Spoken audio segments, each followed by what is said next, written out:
तो बच्चों आज एक नया लेक्चर रिकॉर्ड करने जा रहे हैं हम, है ना। और हमने प्रीवियस क्लास में फर्स्ट पार्ट पढ़ा था मैकेनिकल प्रॉपर्टी ऑफ फ्लूइड, जिसमें हमने डिस्कस किया था पास्कल लॉ, फिर उसके एप्लीकेशन वगैरह भी डिस्कस किए थे, हाइड्रोलिक लिफ्ट, हाइड्रोलिक ब्रेक, है ना, एक्सेट्रा। ये था हमारा प्रीवियस क्लास का टॉपिक्स जो हमने डिस्कस किए थे। आज हम एक नए टॉपिक के साथ वीडियो रिकॉर्ड कर रहे हैं और इसमें आपको पढ़ना है विस्कोसिटी के बारे में कि भाई विस्कोसिटी क्या होता है। फिर हम बहुत सारे टर्म और पढ़ेंगे 1 by 1, है ना। कोफिशिएंट ऑफ विस्कोसिटी भी पढ़ने वाले हैं। तो ये आज के टॉपिक्स होंगे जो हम डिस्कस करेंगे इस टॉपिक्स में।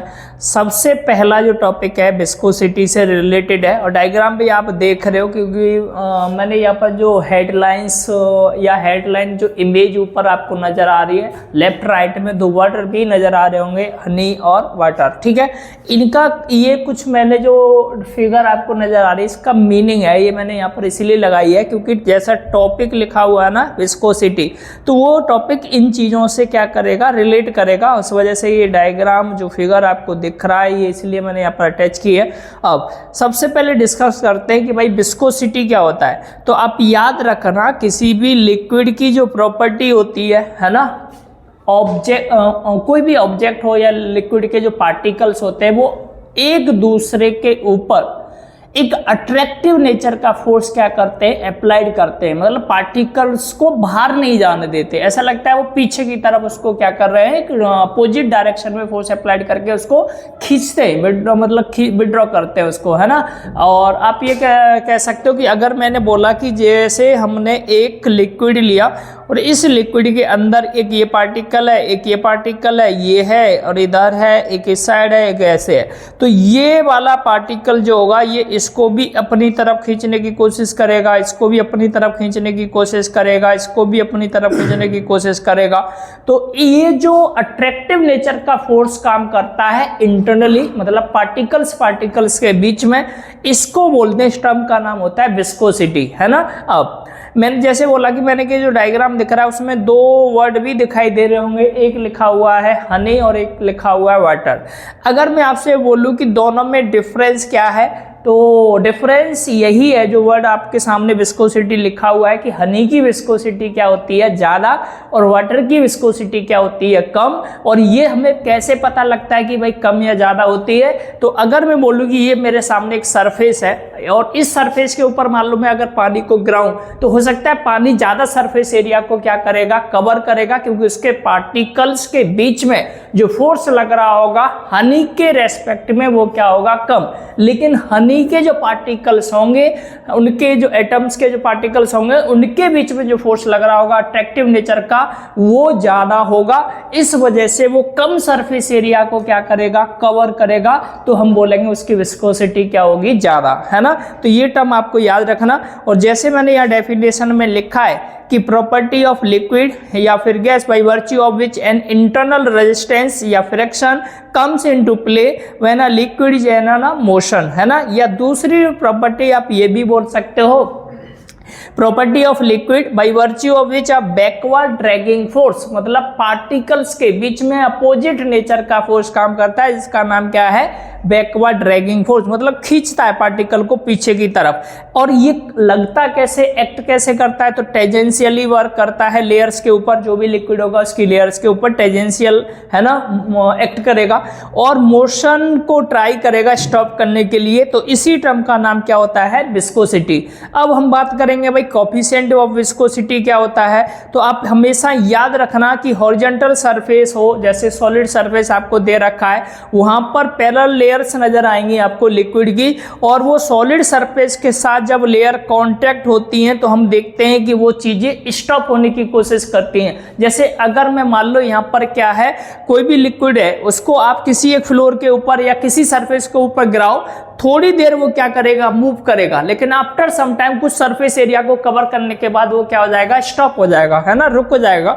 तो is found to be rest and be move up the velocity of layer go goes on increasing and the layer the top pressure maximum velocity. आपने देखा होगा जैसे रिवर का जो फ्लो होता है ना, मैं एक एग्जांपल से आपको समझाने की कोशिश करता हूँ। मान लो ये एक रिवर के बैंक है, एक किनारा ये है और एक किनारा ये है, बैंक दे रखे हैं, दो किनारे हैं मतलब। अब ये इस किनारे के बीच में ये पार्टिकल्स आपके मान लो क्या कर रहे हैं, लिक्विड की लेयर फॉर्म में मूव कर रहे हैं इस तरह से। अब मान लो मैंने बोला ये बॉटम लाइंस है, क्या है, बॉटम लाइंस मतलब निचली वाली सरफेस है ये लेयर की।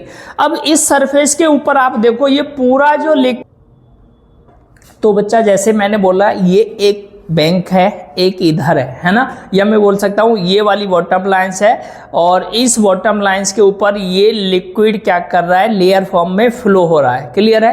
तो आप देखोगे कि ये जो लेयर दिखाई दे रही है सबसे बॉटम लाइन वाली, उस पर ऊपर से अगर हम देखेंगे कि इसका मैग्नीट्यूड लाइन से समझो, ये जो लेंथ नजर आ रही है ना, ये लेंथ, यानी ये जो लेंथ है ये क्या है, स्मॉल, इससे बड़ी ये लेंथ, उससे बड़ी ये लेंथ, उससे बड़ी ये लेंथ और सबसे बड़ी ऊपर वाली। इसका मीनिंग है ये क्यों बड़ी दिखा रखे हैं, उसका कारण है। अगर मैं बोलूं कि इसका मैग्नीट्यूड छोटा है तो मैं बोलूंगा कि यहाँ पर इसकी जो स्पीड होगी ऊपर वाली लेयर की रेस्पेक्ट में क्या होगी, कम। क्यों? क्योंकि ऊपर इस लेयर के ऊपर देखो आप बहुत सारा लिक्विड की लेयर्स है, तो उनका वेट नीचे की तरफ क्या करेगा, एक्ट करेगा।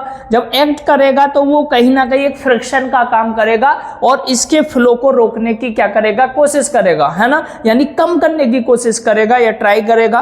तो इसकी लेयर जो सबसे नीचे लेयर होगी बॉटम लाइन पर, वहां पर फ्रिक्शन क्या होगा, सबसे ज्यादा। एक तो इस वेट के कारण भी होगा, दूसरा ये बॉटम लाइन है तो ये मान लो सरफेस होगा और ये लेयर है, तो सरफेस और लेयर के बीच में एक अपोजिट डायरेक्शन का फोर्स काम करेगा जिसको हम क्या बोलेंगे, फ्रिक्शन फोर्स बोलेंगे। उस वजह से भी इसकी स्पीड क्या हो जाएगी, कम। समझ में आया? यानी लिक्विड की सबसे ऊपर वाली जो लेयर होती है उसकी स्पीड नीचे वाली लेयर के रेस्पेक्ट में क्या होगी, ज्यादा, ऊपर वाली लेयर की ज्यादा होगी और बॉटम लाइन पर जो लेयर होगी सबसे निचले में उसकी क्या होगी, कम। अगर मैं यहाँ पर दो लेयर लेके आपको समझाऊं, जैसे मैंने बोला एक लेयर ले लिया जिसका नाम दे दिया हमने क्या, P, और एक लेयर लिया जिसका हमने नाम दे दिया क्या, Q। मैंने बोला कि इस लेयर की जो निचली वाली लेयर है बॉटम लाइन पर, उसकी स्पीड कितनी दे रखी है, V। अब यहां पर देखो ये जो डिस्टेंस है, ये डिस्टेंस क्या है, x है, बॉटम यानी सरफेस और लेयर के बीच में।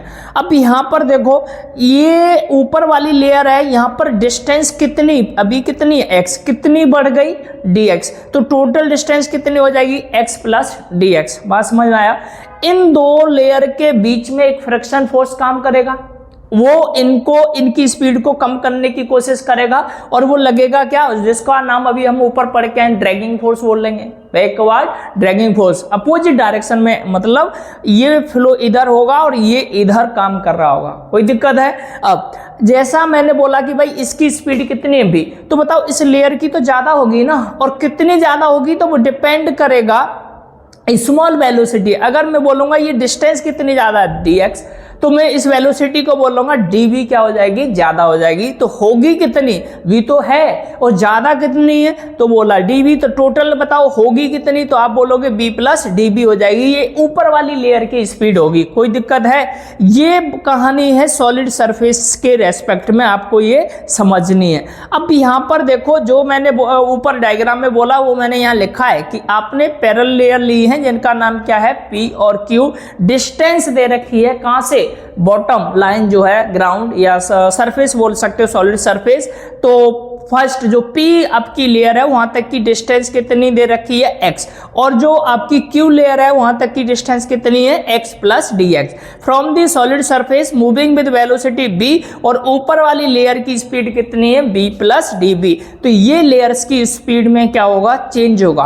अब हमें बात करना है किसका, एक और इसी से रिलेटेड टॉपिक है ना, वेलोसिटी ग्रेडियंट। और ये ग्रेडियंट वर्ड शायद आप लोग फर्स्ट टाइम सुन रहे होंगे, तो हालांकि क्लास क्लास 12th में जब आप जाओगे तो वहाँ कई बार ये वर्ड आपको सुनाई देगा कि भाई ग्रेडियंट, वहाँ पोटेंशियल के नाम से जानोगे, पोटेंशियल ग्रेडियंट।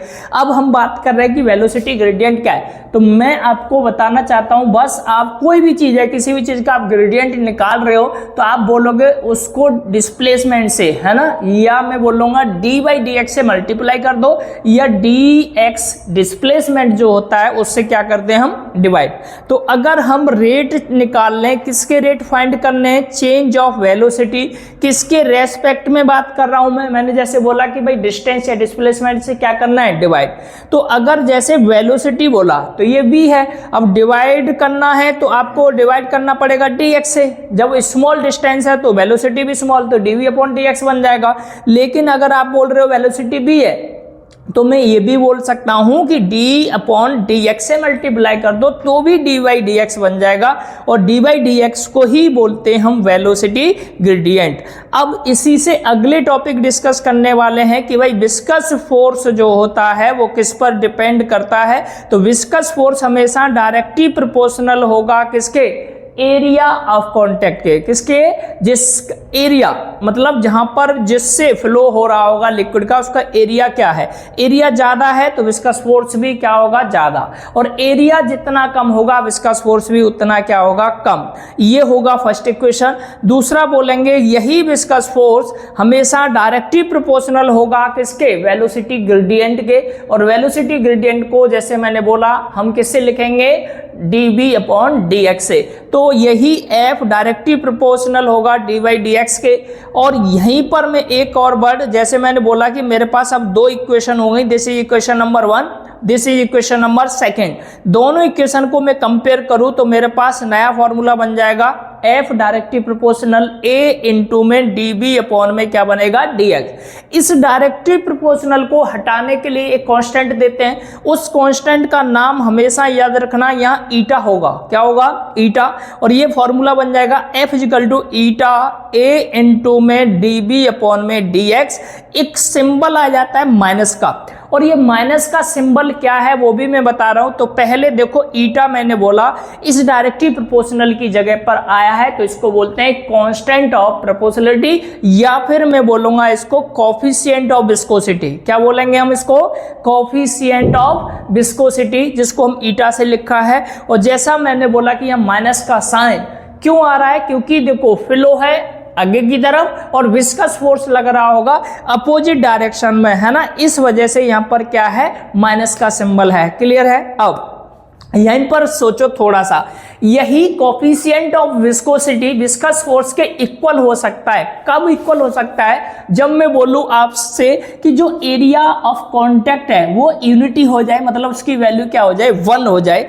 दूसरा वेलोसिटी ग्रेडियंट की वैल्यू भी क्या हो जाए, 1। तो इसी फॉर्मूले में अगर मैं dv/dx की जगह पर 1 पुट कर दूं, a की जगह पर भी 1 पुट कर दो, तो आप देखोगे कि ये f जो होगा ये कहीं ना कहीं ईटा के क्या होगा, इक्वल होगा। ये ईटा है, समझ में आई बातें। तो वो टर्म मैंने यहाँ पर लिख रखा है, इसको एक बार आपको पढ़ना है, और वो इसकी डेफिनेशन भी मैंने जस्ट नीचे लिखा है। Coefficient of viscosity of liquid may be defined as the tangential viscous force, है ना, विच मेंटेन क्या, unit velocity gradient between 2 parallel layers of unit area, है ना। अब देखो ऐसा यूनिट भी याद रखना है आपको, किसकी, कोफिशिएंट ऑफ विस्कोसिटी की। तो आप बोलोगे क्या हो जाएगी ऐसा यूनिट, तो आपको इस फॉर्मूले से क्या कर लेनी है, फाइंड कर सकते हैं आप, है ना, एरिया की निकाल लो। अब ऐसे निकालना है, सबसे पहले तो देखो ये बन जाएगा फोर्स अपॉन में a इंटू में dv/ में dx। ये ईटा होगा। फोर्स की सबको पता है न्यूटन हो जाएगी, तो हम यहाँ पर बोल सकते हैं न्यूटन सेकेंड पर मीटर स्क्वायर। तो ये होगी आपकी ऐसा यूनिट, आपको याद रखना है। सेंटीमीटर सीजीएस सिस्टम में डिस्कस करेंगे तो इसकी ऐसा यूनिट क्या हो जाएगी, डाइन सेकेंड पर सेंटीमीटर स्क्वायर। ठीक है, अब ये आपको याद रखना। पॉइज में भी अगर फाइंड कर सकते हैं तो मैं इसको पॉइज में लिखूंगा, तो मैं जी से रिप्रेजेंट कर सकता हूं। उस समय पर 1 डेका पॉइज की जो वैल्यू होती है वो इक्वल होती है किसके, 1 न्यूटन सेकेंड पर मीटर स्क्वायर के, और डाइन में ये वैल्यू इक्वल होती है 10 की पावर 5 डाइन, मल्टीप्लाई में मीटर की जगह 100 सेंटीमीटर कर दो, और इसको सॉल्व करोगे तो कहीं ना कहीं आप 10 की पावर 5 मल्टीप्लाई में 10 की पावर -4, इसको सॉल्व करेंगे तो ये बच जाएगा 10, है ना। तो 10 पॉइंट के इक्वल होगा।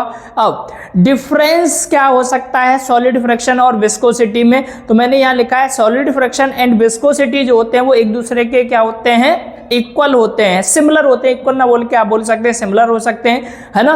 पहला अपोज मोशन करते हैं, अपोजिट डायरेक्शन में होते हैं। ये कब प्ले करते हैं, जब रिलेटिव मोशन होगा, मतलब दो जैसे सरफेस दे रखा है और लिक्विड है, उनके पार्टिकल्स के बीच में, तो कहीं ना कहीं दो ऑब्जेक्ट हो सकते हैं, उनके बीच में एक काम करता है। यहाँ पर एक और चीज है, ये सब किसके कारण होता है, मॉलिक्यूलर फोर्स जो लग रहा होता है, मॉलिक्यूलर अट्रैक्टिव नेचर का फोर्स जिसको हम मॉलिक्यूलर अट्रैक्शन बोलते हैं, है ना, ये होता है। दूसरी चीज ये आपको याद रखना, जो सॉलिड फ्रैक्शन होता है वो हमेशा इंडिपेंडेंट होगा। सॉलिड फ्रैक्शन हमेशा इंडिपेंडेंट होगा किसके, area of solid surface in contact, और विस्कोसिटी जो होता है वो प्रोपोर्शनल होता है किसके, सरफेस एरिया ऑफ लेयर। ये आपको थोड़ा सा एक पॉइंट अच्छे से पढ़ के जाना है। फिर है प्रैक्टिकल एप्लीकेशन क्या हो सकते हैं कोफिशिएंट ऑफ विस्कोसिटी का, तो पहला कोफिशिएंट, पहला आपका जो एप्लीकेशन होगा वो क्या होगा, आप याद रखना, जैसे मैंने यहाँ लिखा है viscosity of different liquid and variation with temperature help in selecting a suitable lubricant for machine.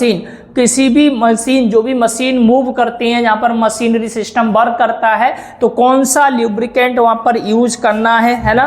तो ये ल्यूब्रिकेंट आपको क्या इसमें काम करता है कि उसके फ्रिक्शन को कम करने के लिए, विस्कस फोर्स को कम करने के लिए क्या किया जाता है, यूज किया जाता है। Liquid of high viscosity are use for the, किसके लिए हम यूज करते हैं यहाँ, बफर सिस्टम जो होते हैं, absorb the shock during the shunting, मतलब एक जर्क जैसा लगता है, उसको कम करने के लिए जो बफर सिस्टम लगाते हैं, तो वहां पर इस लिक्विड का क्या किया जाता है, use. Viscous nature of air and some other liquid, है ना, is made up of the damping the motion of the some instrument, तो वहां पर भी आप देखोगे किसका काम होता है, विस्कस फोर्स और विस्कोसिटी का।